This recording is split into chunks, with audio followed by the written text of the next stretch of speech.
नाम के गांव में एक राम नाम का किसान अपनी पत्नी गीता और दोनों बच्चों के साथ रहा करता था। उसके दोनों भी बच्चे बहुत ही होशियार थे। एक का नाम था अर्जुन और दूसरे का नाम था शिवानी। अर्जुन का क्लास में हमेशा पहला नंबर आया करता था, इसीलिए उसके माता पिता बहुत खुश थे। शिवानी भी अच्छे गुणों से हमेशा पास हुआ करती थी। अब अर्जुन की 12वीं की परीक्षा हुई थी, तभी अर्जुन अपने पिता से, पिताजी, मैं 12वीं के बाद डॉक्टर की पढ़ाई करना चाहता हूँ। बेटे, डॉक्टर बनने के लिए बहुत फीस लगती है, हम इतने पैसे कहाँ से जमा कर पाएंगे? पिताजी, मुझे इतने अच्छे मार्क्स मिले हैं, सभी को नहीं मिलते। तुम्हारी बात तो सही है बेटे, मगर हम इतने पैसों का इंतजाम कहाँ से करेंगे?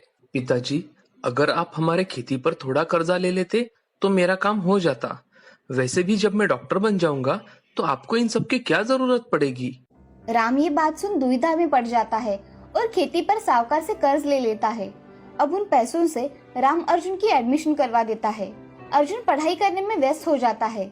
जमीन पर कर्जा लेने के कारण राम को अब रातों को नींद नहीं आया करती थी। वो हमेशा सोच में डूबा रहता था। एक दिन गीता राम से, अजी, अब ऐसा कब तक सोचते रहोगे? हमारा बेटा डॉक्टर बन जाने के बाद सारी समस्या अपने आप खत्म हो जाएगी। गीता, तुम्हारी बात सही है, मगर अर्जुन ने खेती का कर्जा नहीं चुकाया तो हम क्या करेंगे? हमारी बेटी शिवानी का क्या होगा? आप ऐसा कैसे सोच सकते हैं? हमारा बेटा ऐसा कर ही नहीं सकता। आप खामखा चिंता कर रहे हैं। ये सब बातें दरवाजे के पीछे छुपी शिवानी सुन लेती है। शिवानी की पढ़ाई और अर्जुन की पढ़ाई में राम को बहुत मेहनत करनी पड़ती थी। अब ऐसे ही 5 साल बीत जाते हैं और अर्जुन की पढ़ाई पूरी हो जाती है। अब वो डॉक्टर बन जाता है। एक दिन राम अर्जुन से, बेटा अर्जुन, अब तुम डॉक्टर बन गए हो। मैं सोच रहा था खेती के ऊपर जो कर्जा लिया था उसे हम चुका देते हैं।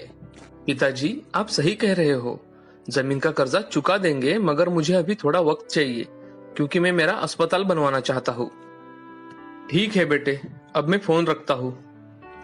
जी पिताजी। ऐसा कहकर अर्जुन फोन रख देता है और राम गहरी सोच में डूब जाता है। ये सब बातें शिवानी सुन लेती है, इसीलिए वो मन ही मन कुछ काम करने का ठान लेती है। शिवानी अगले दिन घर से बाहर निकल जाती है। तभी उसकी नजर एक बूढ़ी औरत पर पड़ जाती है। वो बूढ़ी औरत के पास जाकर देखती है तो उस बूढ़ी औरत को दिखाई भी नहीं दे रहा था। फिर भी उसके कपड़े सीने की चाह देखकर शिवानी उस बूढ़ी औरत से, दादी, लाओ, मैं सुई में धागा लगा देती हूँ। धन्यवाद बेटी। शिवानी, यहाँ कैसे आना हुआ? दादी, मैं यहाँ से जा रही थी, आपको देखा तो आपकी मदद करने चली आई। क्या हुआ है शिवानी? बड़ी चिंता में दिखाई दे रही हो। दादी, मुझे खुद से कुछ काम करना है और अपने बाबा की मदद करनी है। बूढ़ी औरत थोड़ा सोचकर शिवानी से कहती है, शिवानी, क्या तुम्हें सिलाई आती है? नहीं दादी, मुझे सिलाई नहीं आती और मेरे पास सिलाई मशीन भी तो नहीं है। अरे शिवानी, इसमें कौन सी बड़ी बात है? तुम्हें मैं सिलाई सिखा दूंगी और ये मेरी सिलाई मशीन तुम लेकर जाओ। अब मुझसे पहले जैसा काम भी नहीं होता, मगर मेरे पास आपको देने के लिए पैसे भी नहीं है। शिवानी, तुम जब कमाने लगोगी ना तो मुझे मेरे पैसे लाकर देना। अब तुम मेरे पास रोज सिलाई सीखने आना, मैं तुम्हें सिलाई सिखा दूंगी। जी दादी। ऐसा कहकर शिवानी अपने घर चली जाती है। बूढ़ी औरत मन में सोचती है, मैंने शिवानी को मशीन देने का सही निर्णय लिया है। उसे तो ये पता भी नहीं कि ये मशीन जादुई है। उसे जल्द ही पता चल जाएगा तो उसके सारे दुख दूर हो जाएंगे। शिवानी घर आकर अपना काम करने लगती है। अब अगले दिन शिवानी बूढ़ी दादी के यहाँ सिलाई का काम सीखने चली जाती है।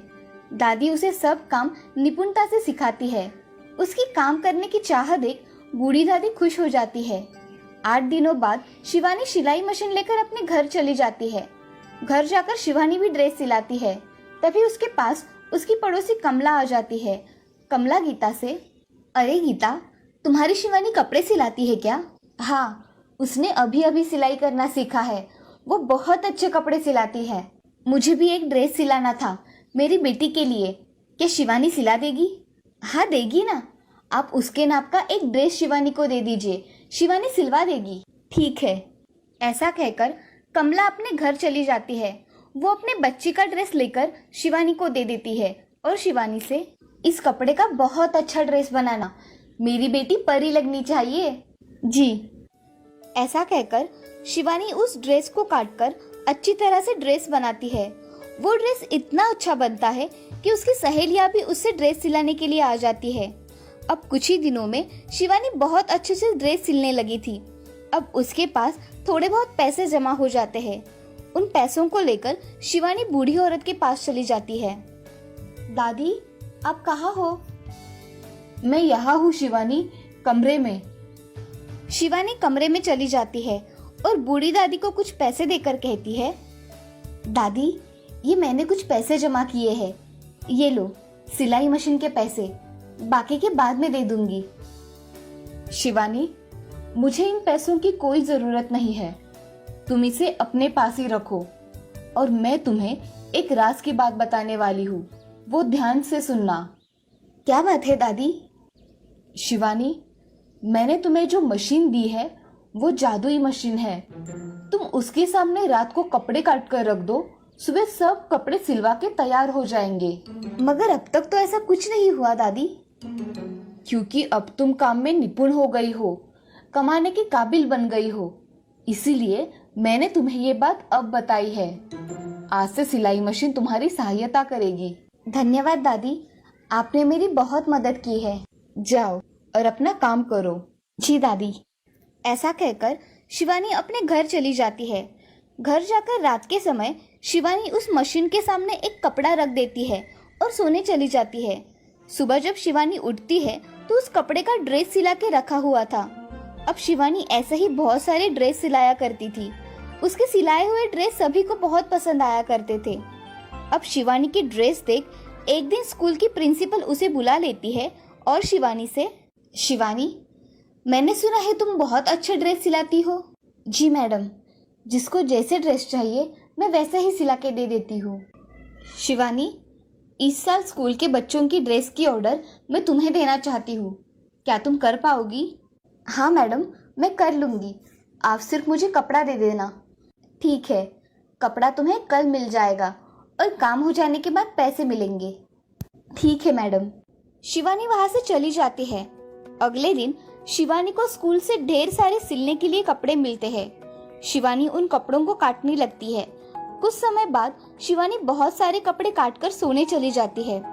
सुबह जब शिवानी उठती है तो उसे सारे कपड़े सिले हुए दिखते हैं। उसके सारे कपड़े 5 दिन में सिलाकर तैयार हो जाते हैं। तभी शिवानी वो कपड़े स्कूल में दे आती है। प्रिंसिपल मैडम उसे अपने कैबिन में बुलाकर, शिवानी, तुमने इतने सारे कपड़े इतने कम समय में सिला के दिए, ये लो तुम्हारे सिलाई के पैसे। धन्यवाद मैडम। शिवानी पैसे लेकर घर चली जाती है और घर आकर अपने पिताजी को वो पैसे देती है। शिवानी अपने पिताजी से, पिताजी, ये लीजिए पैसे, स्कूल के कपड़े सिलवा के मिले हैं, इससे थोड़ा कर्जा चुका दीजिए। शिवानी बेटा, मैं तुम्हारे ये पैसे नहीं ले सकता। मैं मेहनत करके कर्जा चुका दूंगा, तुम उसकी चिंता मत करो। नहीं पिताजी, ये पैसे आप ले लीजिए और सावकार को दे आइए। मगर शिवानी, आप ये पैसे ले रहे हैं। ऐसा कहकर शिवानी उनके हाथ पर पैसे थमाकर वहाँ से चली जाती है। अब शिवानी अपने पिताजी का कर्जा चुका देती है और कुछ समय बाद अपना घर अच्छी तरह से सजाती है। उसके घर में सारी वस्तुएं थी जिसकी उन्हें जरूरत थी। ये सब देख सभी लोग आश्चर्यचकित हो जाते हैं। एक दिन अर्जुन घर आ जाता है। उसका घर देखकर वो खुद हक्का बक्का रह जाता है। उसका घर अब एक हवेली जैसा दिखाई देता है। तभी अर्जुन अपने पिताजी से, पिताजी, क्या ये हमारा घर है? हाँ अर्जुन, ये हमारा घर है। इसे शिवानी ने अपनी मेहनत से इतना बड़ा किया है। क्या शिवानी ने? हाँ अर्जुन, तुमने तो कठिन समय पर मुंह फेर लिया था, अब आए हो तुम, अब याद आई है तुम्हें हमारी। ये सब सुन अर्जुन को अपनी गलती का एहसास हुआ और उसने अपने पिताजी की माफी मांगी। पिताजी, मुझे माफ कर दीजिए। ठीक है अर्जुन, उठो, जो हुआ सो हुआ, अब आगे से ऐसा मत करना। ऐसा कहकर अर्जुन राम के गले लग जाता है